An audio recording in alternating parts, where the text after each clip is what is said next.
Ayan, hello po sa ating lahat. Wow, iba't din pala kapag si wifey na ang mag-post. So, grabe naman po talaga yung ka-OA-han ko dito. Alam niyo, yung sobrang mahal mo silang dalawa, kaya minsan nag-o-overreact ka.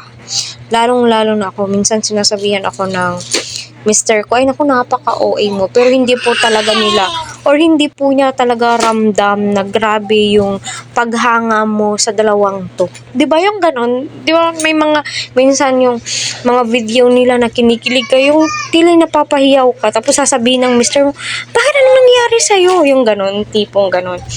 Ito kinikilig ako habang naku, napaka-OA mo, overreact ka, yung ganun, susumbatan ka or sasabihan kang ganun.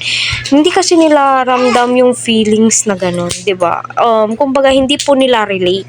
Kasi tayo avid fans tayo, alam niyo naman po yung mga mister natin is busy, 'di ba? Kaya masasabi mo, naku, hindi mo lang talaga relate, kaya hindi mo nasasabi ang mga ganyan. 'Di ba? Kaya di rin maiiwasan kung bakit nag-o-overreact yung mga asawa, 'di ba? Ayan, shout out po sa lahat ng Team EDSI. So, kita naman po natin ay i-share po ito ng fans ng EDSI. Si Ma'am Nancy, ayan, from HK. Kanong babe to, pakitago, baka nakawin ng iba. O, diba? Napakagwapo at napakaganda nga po nilang dalawa. At kita nyo na po yung promise ring po nila until now.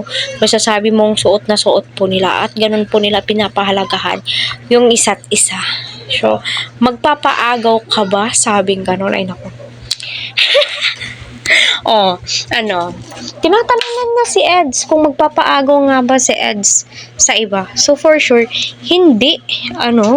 Kasi masasabi mong secured na sila sa isa't isa.